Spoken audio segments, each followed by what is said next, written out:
आज ही Doubtnut app download करें। Doubtnut पर होगा अब आपके सभी मैथ्स, केमिस्ट्री, फिजिक्स और बायोलॉजी डाउट्स का सफाया।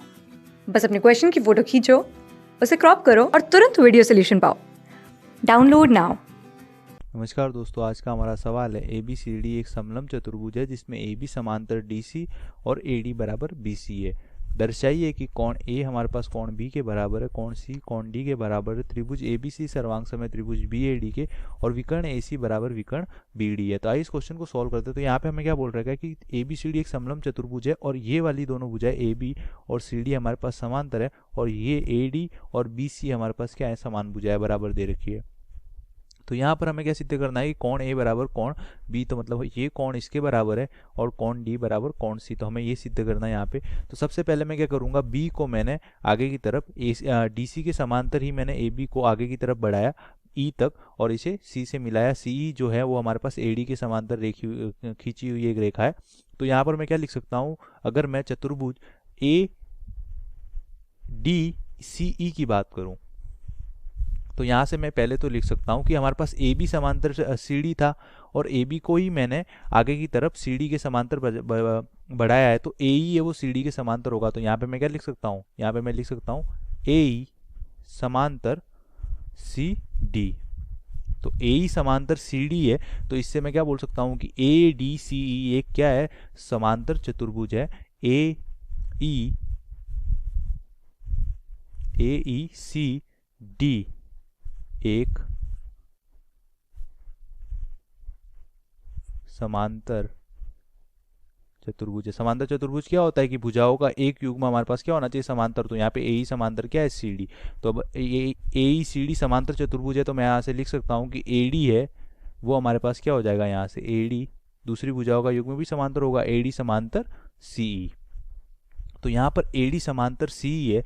अब मैं क्या करूँगा, यहाँ पे AD समांतर CE आ गया और AD है वो BC के बराबर है। तो हमारे पास क्या है, यहाँ पे AD समांतर CE है और हमें क्वेश्चन में क्या दे रखा है कि AD बराबर BC। तो यहाँ पे लिखूंगा चूंकि AD बराबर BC, तो AD बराबर BC है तो AD समांतर CE है, तो CE बराबर भी क्या होगा, BC। तो यहाँ से क्या लिख सकता हूँ मैं, CE बराबर BC। तो ये हमारे पास आ गई इक्वेशन 1। अब यहाँ पे CE बराबर BC हो गया, तो अगर मैं त्रिभुज CBE की बात करूं और इसको मैं अगर कोण 1 बोलूं और इसको मैं कोण 2 बोलूं, तो हमारे पास इस त्रिभुज में क्या हो जाएगा, इस त्रिभुज में हमारे पास ये दोनों भुजाएं आपस में बराबर है, तो इन भुजाओं के सम्मुख कोण कोण 1 और कोण 2 भी बराबर होंगे। तो मैं त्रिभुज में लिख सकता हूं, त्रिभुज CBE में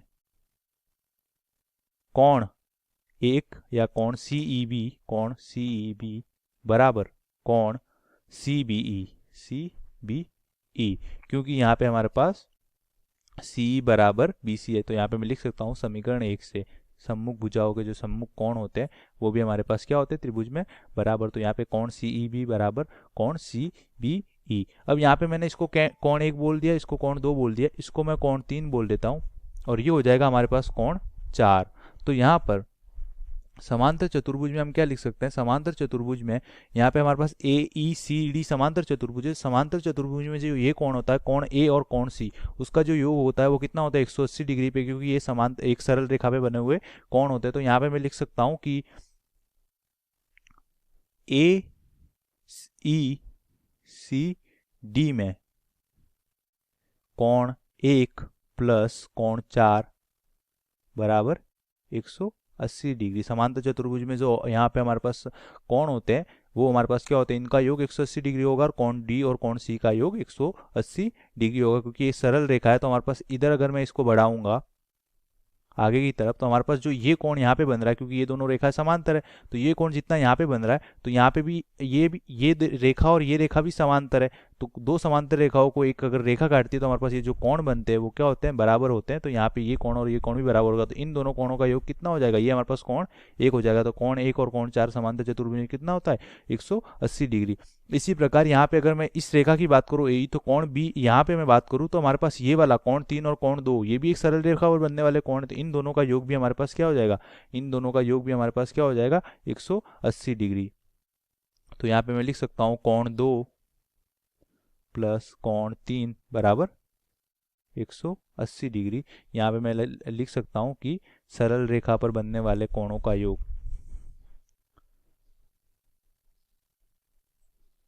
सरल रेखा पर बनने वाले कोण। और यहाँ पे मैं लिख सकता हूँ समांतर चतुर्भुज में, पैरेललोग्राम में। तो यहाँ पर हमारे पास ये हो गया। अब हमारे पास हमने अभी क्या प्रूव किया था कि कोण सी ई बी बराबर कोण सी बी ई, मतलब कोण एक बराबर कोण दो, क्योंकि ये भुजाएं बराबर है तो कोण एक बराबर कोण दो हो जाएगा।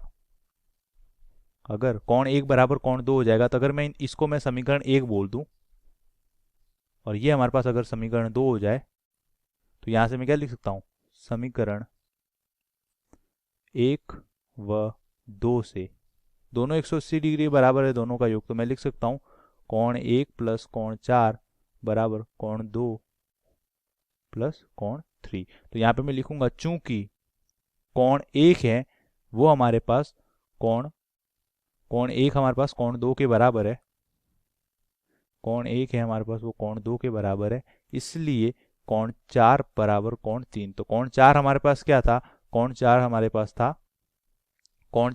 था ए और कोण तीन था हमारे पास बी। यही तो सिद्ध करना था हमें, कोण ए बराबर कोण बी। तो ये क्या हो जाएगा हमारे पास, कोण ए बराबर कोण बी। अब हमारे पास दूसरा पार्ट क्या है, कोण सी बराबर कोण डी। तो ये कोण डी को मैं मान लेता हूँ 5 और कोण सी को मैं मान लेता हूँ 6। तो अब यहाँ पर हमारे पास ये हमारे पास क्या है, ए बी और सी डी समांतर भुजा है। तो यहाँ पर हमारे पास कोण चार और कोण पाँच का योग क्या होगा 180 डिग्री, और कोण तीन और कोण छः का योग क्या होगा, ये भी हमारे पास कितना होगा, सम्मुख कोणों का योग कितना होगा, ये भी 180 डिग्री। तो यहाँ पे कोण चार और कोण पाँच का जो योग होगा, कोण चार प्लस कोण पाँच बराबर हो जाएगा हमारे पास 180 डिग्री, और कोण तीन प्लस कोण छः ये भी हमारे पास कितना हो जाएगा 180 डिग्री। अगर इसको मैं समीकरण तीन बोल दूं और ये हमारे पास अगर समीकरण चार हो जाए, तो समीकरण तीन और चार से हमारे पास क्या हो जाएगा, कोण चार बराबर तो कोण तीन है तो दोनों बराबर हो जाएंगे। तो यहाँ से मैं लिख सकता हूँ कोण पाँच बराबर कोण छः, और कोण पाँच हमारे पास था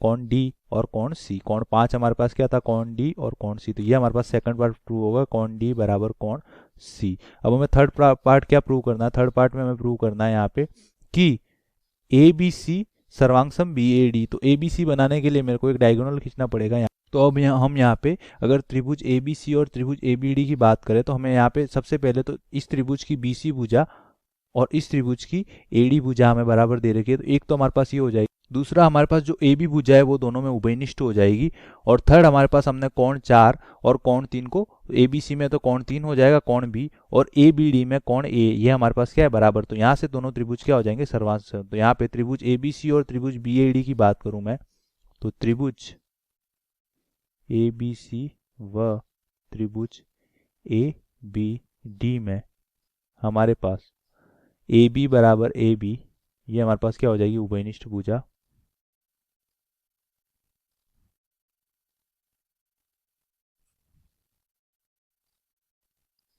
दूसरा हमारे पास ए डी बराबर बी सी, ये हमें दिया है, ये हो जाएगा हमारे पास ए डी बराबर बी सी, ये हमें क्वेश्चन में दिया हुआ है। और हमारे पास जो थर्ड पार्ट है वो हमारे पास क्या हो जाएगा, हमारे पास जो थर्ड पार्ट है वो दोनों कोण हमारे पास क्या दे रखे हैं बराबर। यहाँ पे हमने प्रूव किया कोण ए बराबर कोण बी, तो ये हो जाएगा हमारे पास कोण ए बराबर कोण बी। ये हमने क्या किया है, सिद्ध किया है, यहाँ पे आप लिख सकते हो सिद्ध किया है, प्रूव किया हमने। तो यहाँ से मैं क्या लिख सकता हूँ, त्रिभुज ए बी सी सर्वांग समय त्रिभुज ए बी डी के, और त्रिभुज ए बी सी सर्वांग समय त्रिभुज ए बी डी के। तो यहाँ पे हमारे पास बाकी जो कंपोनेंट बचे त्रिभुज ए बी सी और ए बी डी में वो भी बराबर होंगे। तो हमें क्या बोला कि विकर्ण ए सी बराबर विकर्ण बी सी। तो विकर्ण ए सी तो हमारे पास त्रिभुज ए बी सी में, और विकर्ण बी डी है वो हमारे पास किसमें है, त्रिभुज ए बी डी में। तो ये भी हमारे पास क्या होंगे बराबर। तो यहाँ पे मैं लिख सकता हूँ अतः ए सी बराबर बी डी। धन्यवाद। क्लास 6 से 12 से लेके नीट IIT JEE मेंस और एडवांस के लेवल तक 10 मिलियन से ज़्यादा स्टूडेंट्स का भरोसा। आज ही डाउनलोड करें डाउटनेट ऐप या व्हाट्सएप कीजिए अपने डाउट्स 8400 400 400 पर।